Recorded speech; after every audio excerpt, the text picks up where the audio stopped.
Hello, this is Allie with the Perception Trainers, author of The Perception Diet, and today we have the next pillar of our creativity series, which is everyone's least favorite pillar, discipline. So now, I'm going to make you a promise and a promise, okay? We're going to talk about discipline today, which is, again, like I say, I understand this is no one's favorite thing to talk about.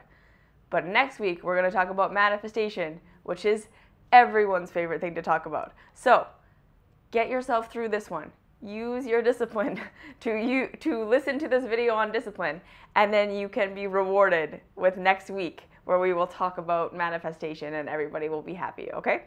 So the reason that I left this one for last before we talk about manifestation is because, yeah, I understand. I totally get that talking about discipline and talking about working hard and talking about doing things that are uncomfortable, especially in today's spiritual climate, is almost blasphemous, right? We've gotten to this point where we have kind of found our way into quite the interesting little spiritual cul-de-sac where we're telling ourselves that anything that feels bad, anything that's hard, anything that's work, anything that isn't following your bliss, anything that isn't easy and flowing to you means that you're on the wrong track, means that you're not doing the right thing. And as with everything, yeah, there are seeds of truth in that, all right? I'm not saying, no, come on, when you're a creative, everything's going to be hard and everything's going to hurt and it's all going to be terrible and you're never going to be happy.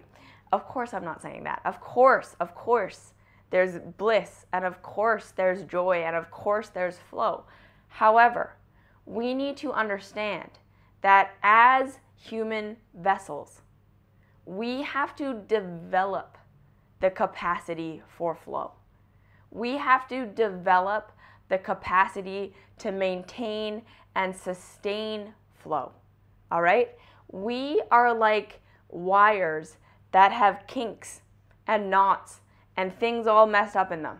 So the flow of life, the flow of creativity, the flow of inspiration, the flow of information, whatever you want to call it, is getting blocked along the way by us, okay? By our resistance to life, and we're going to talk about this in the manifestation video. But where discipline comes in, all right, to this whole picture of being a creative is truly those who are the most prolific creators don't wait for inspiration to strike before they do something. They're not sitting around waiting for the muse to show up.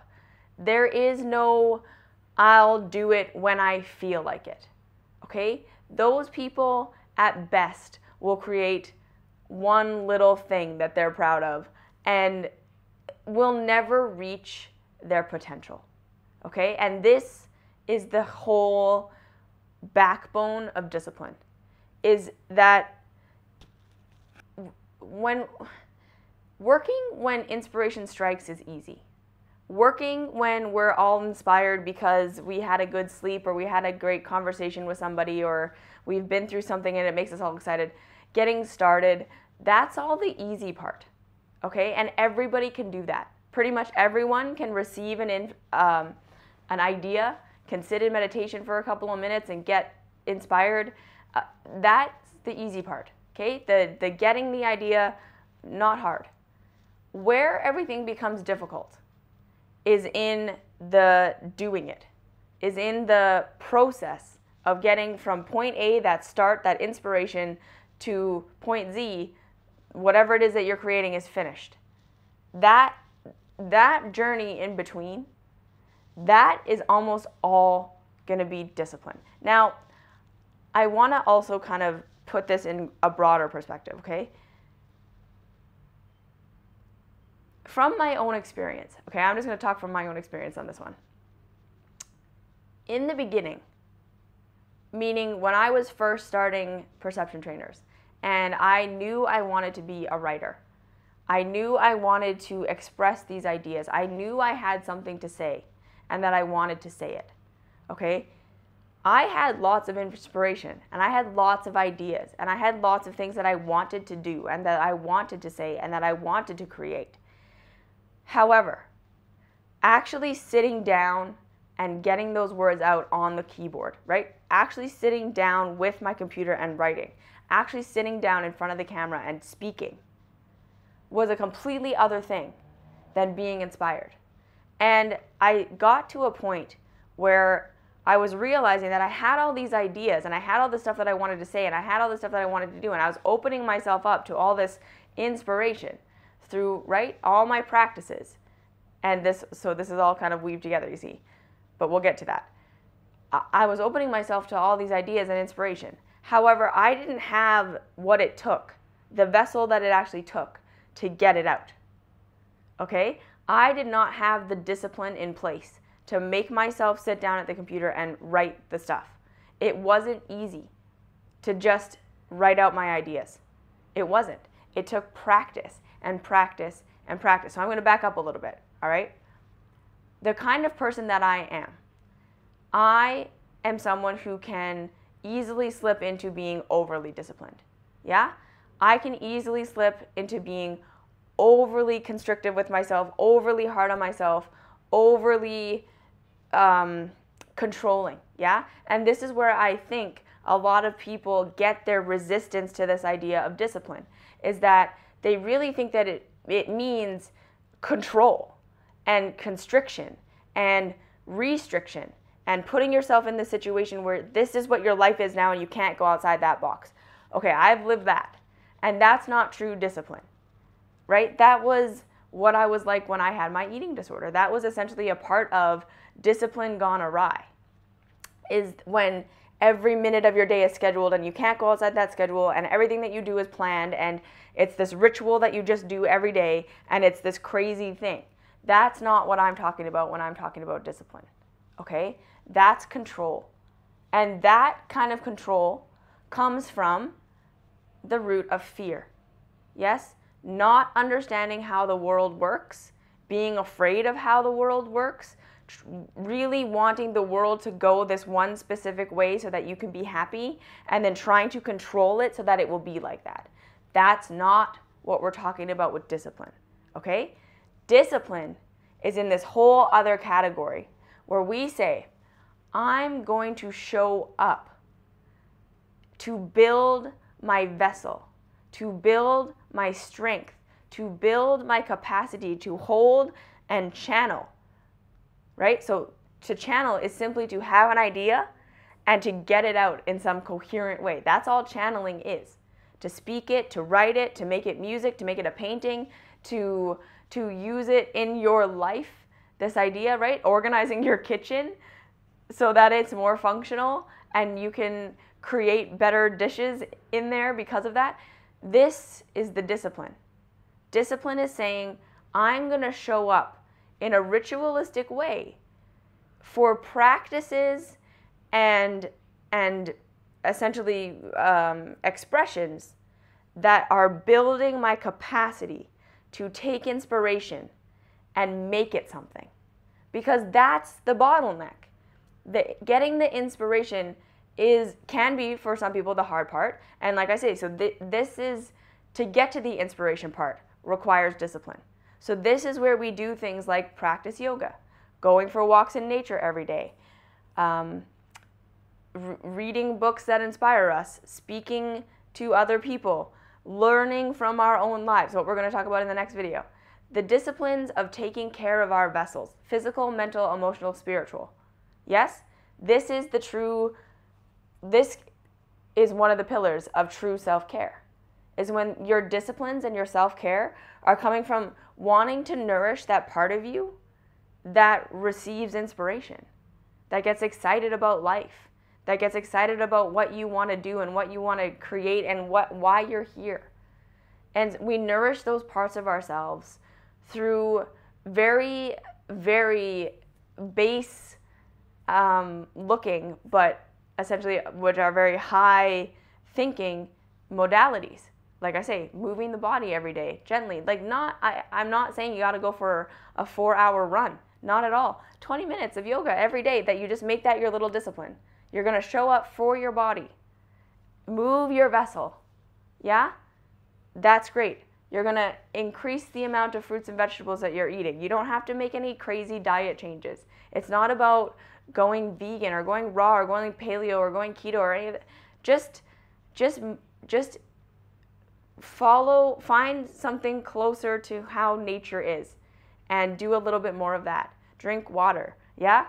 Just these gentle practices. Sitting in meditation, observing your own thoughts and questioning them every day. Just, what am I thinking? Why am I making what is happening to me mean that? What does this mean to me? What am I wanting? What am I desiring? Why do I want that? Why do I desire it? What do I think I'm going to get from it? These are the little disciplines in our life that lead to inspiration, right? As we clear out the clog of our lives and make space through movement, through making space while we sit and meditate, making space while we journal, getting our emotions out, talking to our friends and everyone else in our life who is in a relationship with us, clearing the air. If there's things that have been unexpressed, that kind of stuff. This is what makes room for inspiration. Yeah? It's the making room in your life, the clearing of the clutter on all levels that makes room for inspiration. Next, though, okay? After that, we can't get caught in the cul-de-sac of just doing that, okay? There's going to come a time. So those are little disciplines we do every day all the time, but that's not the answer, okay? Getting inspired, so we're constantly clearing out clutter. That's what we're going to be doing for the rest of our lives. So like I say, don't get caught in the cul-de-sac that that's all you have to do. That's a part of what we do to be a creative person. We keep taking out the trash because there's always going to be trash. So we're always going to be communicating. We're always going to be needing to move the body. These things are going to have to happen every day. That's a part of it, but that's not all of it. Your emotional processing, your meditations, that's a part of it, okay? Next, you're going to notice that you get inspiration. You get ideas, things you want to create, things you want to do, things that you want to do in your life. You want to move. You want to... Blah, blah. The next part of this is the channeled focus discipline to your creative acts. So for me, it started with, I gave myself a challenge that I was going to write a blog post every single day. And I didn't put a time limit on it. I didn't say like for 30 days or for 60 days or for a year. I just said, okay, I want to be a writer. So let's write. I have to write every day. And so there's this man called Steven something. I'm going to put his name and the little blog post that he's made about this down below. He has a book on it, I'm pretty sure. And he says, to be a creative, you have to put your ass where your heart wants to be. And I think that is the most profound and inspiring, perfect quote for anybody who wants to create anything in this life. Put your ass where your heart wants to be. Don't wait till you want to write something. Don't wait till you want to paint. Don't wait till you want to start that business. Don't wait till the inspiration is there. Sit down and do the thing right now, today. Get disciplined, okay? And this right here is what takes people from being talented but never reaching their potential, right? Or not that talented and never reaching their potential to reaching their potential. It doesn't matter if you're starting with the most prolific talent in the world, like my sister, okay? She came in with this incredible artistic capacity.